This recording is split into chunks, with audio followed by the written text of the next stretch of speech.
اے اہل اسلام، اب اللہ اور اس کے رسول کی طرف سے ان مشرکوں سے جن سے تم نے عہد کر رکھا تھا بیزاری اور جنگ کی تیاری ہے۔ سو مشرکو، تم زمین میں 4 مہینے چل پھر لو اور جان رکھو کہ تم اللہ کو عاجز نہ کر سکو گے، اور یہ بھی کہ اللہ کافروں کو رسوا کرنے والا ہے۔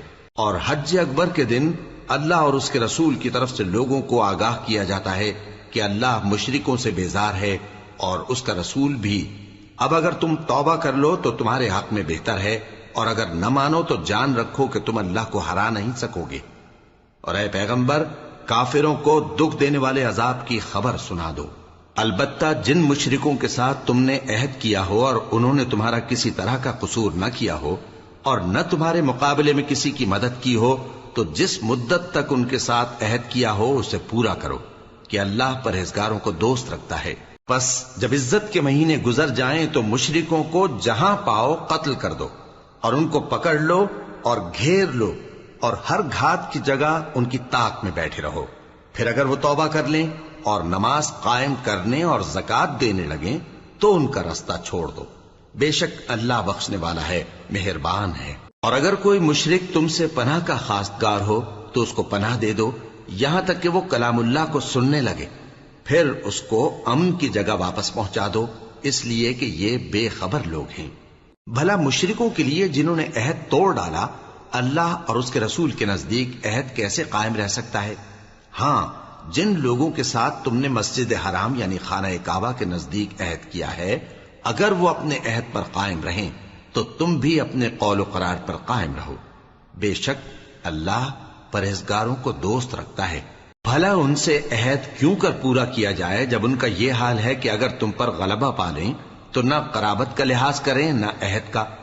یہ منہ سے تو تمہیں خوش کر دیتی ہیں، لیکن ان کے دل ان باتوں کو قبول نہیں کرتے، اور ان میں اکثر نافرمان ہیں۔ یہ اللہ کی آیتوں کے عوض تھوڑا سا فائدہ حاصل کرتے اور لوگوں کو اللہ کے رستے سے روکتے ہیں۔ کچھ شک نہیں کہ جو کام یہ کرتے ہیں برے ہیں۔ یہ لوگ کسی مومن کے حق میں نہ تو رشتہ داری کا پاس کرتے ہیں نہ عہد کا، اور یہ حد سے تجاوز کرنے والے ہیں۔ اب اگر یہ توبہ کر لیں اور نماز پڑھنے اور زکوٰۃ دینے لگیں تو دین میں تمہارے بھائی ہیں، اور سمجھنے والے لوگوں کے لیے ہم اپنی آیتیں کھول کھول کر بیان کرتے ہیں۔ اور اگر عہد کرنے کے بعد اپنی قسموں کو توڑ ڈالیں اور تمہارے دین میں تانا زنی کرنے لگے تو ان کفر کے پیشواؤں سے جنگ کرو، ان کی قسموں کا کچھ اعتبار نہیں ہے، عجب نہیں کہ اپنی حرکات سے باز آ جائیں۔ بھلا تم ایسے لوگوں سے کیوں نہ لڑو جنہوں نے اپنی قسموں کو توڑ ڈالا اور پیغمبر کو وطن سے نکالنے کا ارادہ کر لیا، اور انہوں نے تم سے عہد شکنی کی ابتدا کی۔ کیا تم ایسے لوگوں سے ڈرتے ہو؟ سو ڈرنے کے لائق تو اللہ ہے اگر تم ایمان والے ہو۔ ان سے خوب لڑو، اللہ ان کو تمہارے ہاتھوں سے عذاب میں ڈالے گا اور انہیں رسوا کرے گا، اور تم کو ان پر غلبہ دے گا، اور مومن لوگوں کے سینوں کو شفا بخشے گا، اور ان کے دلوں سے غصہ دور کرے گا، اور اللہ جس پر چاہے گا توجہ فرمائے گا، اور اللہ سب کچھ جانتا ہے، حکمت والا ہے۔ کیا تم لوگ یہ خیال کرتے ہو کہ بے آزمائش چھوڑ دیے جاؤ گے؟ اور ابھی تو اللہ نے تم میں سے ایسے لوگوں کو پرکھا ہی نہیں جنہوں نے جہاد کیا، اور اللہ اور اس کے رسول اور مومنوں کے سوا کسی کو دلی دوست نہیں بنایا، اور اللہ تمہارے سب کاموں سے واقف ہے۔ مشرکوں کا کام نہیں کہ اللہ کی مسجدوں کو آباد کریں جبکہ وہ اپنے آپ پر کفر کی گواہی دے رہی ہوں۔ ان لوگوں کے سب اعمال بیکار ہیں اور وہ ہمیشہ دوزخ میں رہیں گے۔ اللہ کی مسجدوں کو تو وہ لوگ آباد کرتے ہیں جو اللہ پر اور روز قیامت پر ایمان لاتے اور نماز پڑھتے اور زکوٰۃ دیتی ہیں، اور اللہ کے سوا کسی سے نہیں ڈرتے۔ یہی لوگ امید ہے کہ ہدایت یافتہ لوگوں میں سے ہوں۔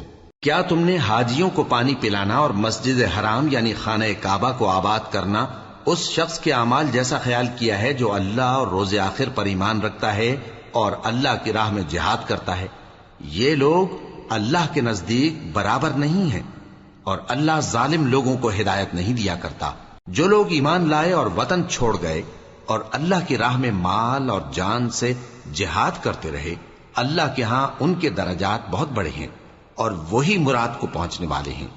ان کا پروردگار ان کو اپنی رحمت کی اور خوشنودی کی اور بہشتوں کی خوشخبری دیتا ہے جن میں ان کے لیے ابدی نعمت ہے، اور وہ ان میں ہمیشہ ہمیشہ رہیں گے، کچھ شک نہیں کہ اللہ کے ہاں بڑا صلہ تیار ہے۔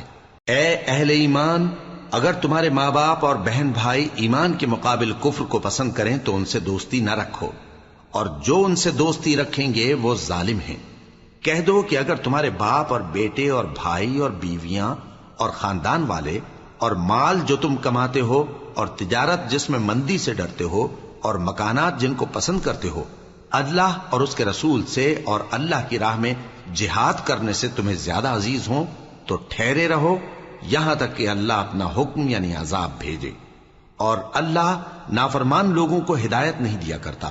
اللہ نے بہت سے موقعوں پر تم کو مدد دی ہے، اور جنگ حنین کے دن جب کہ تم کو اپنی جماعت کی کثرت پر غرہ تھا تو وہ تمہارے کچھ بھی کام نہ آئی، اور زمین باوجود اپنی فراخی کے تم پر تنگ ہو گئی، پھر تم پیٹ پھیر گئے۔ پھر اللہ نے اپنے پیغمبر پر اور مومنوں پر اپنی طرف سے تسکین نازل فرمائی، اور تمہاری مدد کو فرشتوں کے لشکر جو تمہیں نظر نہیں آتے تھے آسمان سے اتارے، اور کافروں کو عذاب دیا، اور کفر کرنے والوں کی یہی سزا ہے۔ پھر اللہ اس کے بعد جس پر چاہے مہربانی سے توجہ فرمائے، اور اللہ بخشنے والا ہے، مہربان ہے۔ مومنوں، مشرک تو پلید ہیں، تو اس برس کے بعد وہ مسجد حرام یعنی خانہ کعبہ کے پاس نہ جانے پائیں، اور اگر تم کو مفلسی کا خوف ہو تو اللہ چاہے گا تو تم کو اپنے فضل سے غنی کر دے گا، بے شک اللہ سب کچھ جانتا ہے، حکمت والا ہے۔ جو لوگ اہل کتاب میں سے اللہ پر ایمان نہیں لاتے اور نہ روز آخر پر یقین رکھتے ہیں اور نہ ان چیزوں کو حرام سمجھتے ہیں جو اللہ اور اس کے رسول نے حرام کی ہیں، اور نہ دین حق کو قبول کرتے ہیں، ان سے جنگ کرو یہاں تک کہ ذلیل ہو کر اپنے ہاتھ سے جزیہ دینے لگیں۔ اور یہود کہتے ہیں کہ عزیر اللہ کے بیٹے ہیں، اور عیسائی کہتے ہیں کہ مسیح اللہ کے بیٹے ہیں۔ یہ ان کے منہ کی باتیں ہیں، پہلے کافر بھی اسی طرح کی باتیں کہا